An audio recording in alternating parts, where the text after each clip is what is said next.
This is a sandwich that uses a lot of ingredients that I already have on hand, and I just love sandwiches because you get to eat them with your hands. So if you've taken my classes, you know I generally hand out 2 or 3 versions of a recipe to show you that recipes are guidelines, and they're all different. I did the same when I was preparing for this video, and I looked up a bunch of different versions of the pan baguette, all different. I read through them, and now I'm gonna make it my own. The first thing we're gonna do is I have some red onions that I've sliced up. This is just a little bit, I'm only making 1 sandwich. And I'm gonna macerate it in a little bit of vinegar. This is gonna actually take some of the sharpness out of the onion. Most of the recipes call for red wine vinegar. I, of course, didn't have any in the pantry, and I'm not gonna run out and just grab red wine vinegar, so I'm gonna use what I have on hand, which is some white wine vinegar. We're gonna also add to that some chopped up garlic. And we're just gonna let this sit and chill and mellow and let those flavors meld together. Now, we're gonna make an olive tapenade, a little bit of an olive spread. So I have some kalamata olives here. You can use whatever you have. I'm gonna add some capers. I'm just gonna dump out a bunch. This is a very precise measurement. And I'm gonna chop these up nice and fine. Now, if you want to, if you have a really small little food processor, you can get that out. I wouldn't get out my big food processor.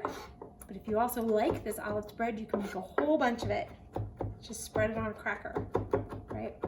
So we're just gonna chop up these olives and these capers.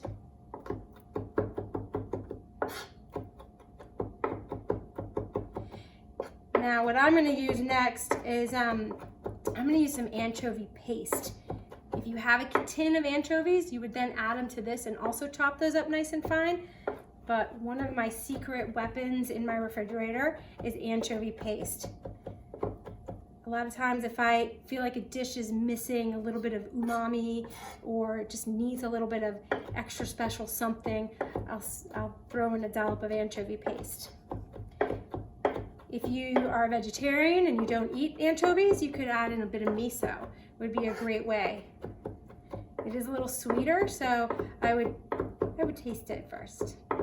All right, so I've got my olives and my capers all mashed up here.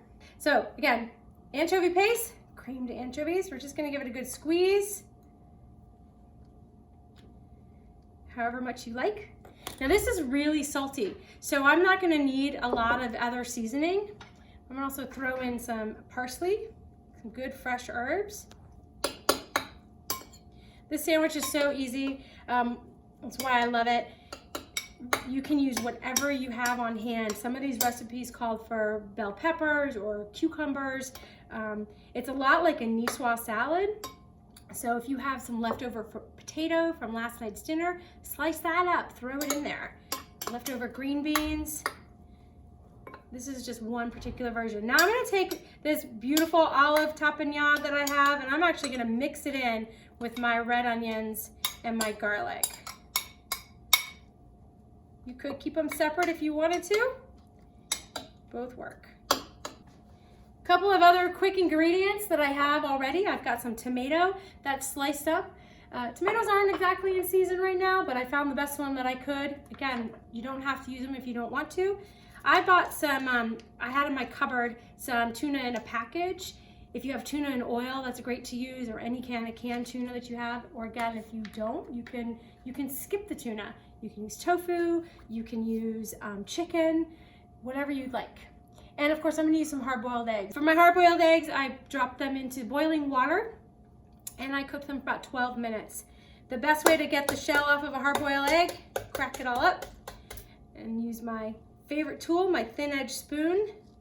I like to get it right underneath that shell. You see that? Between that membrane, and the shell just comes off. After 12 minutes, I took the eggs out of the boiling water and I put them directly in some ice water. So I have just a nice little baguette here. And one of the things that America's Test Kitchen wrote in their recipe was to actually make a moisture barrier with a little bit of good olive oil. Think about oil and water don't mix. So one way to keep your bread from getting soggy is to just brush some really good olive oil on it. I'm going to take my olive mixture, about half of it, and I'm going to put it right in the bottom of this sandwich. We're going to top that with a layer of tomato.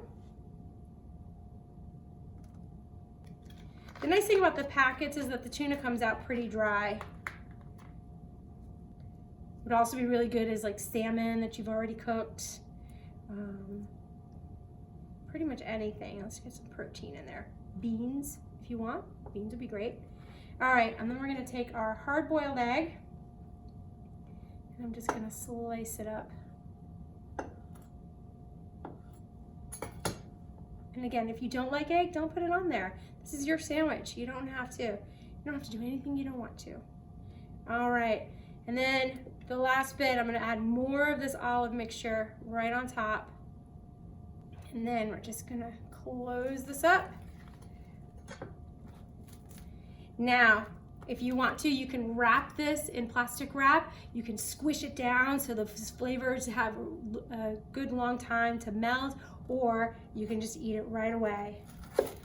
Either way, that looks delicious, doesn't it? Thank you all so much. I hope to see you again soon. Please stay safe, please stay at home, and take care.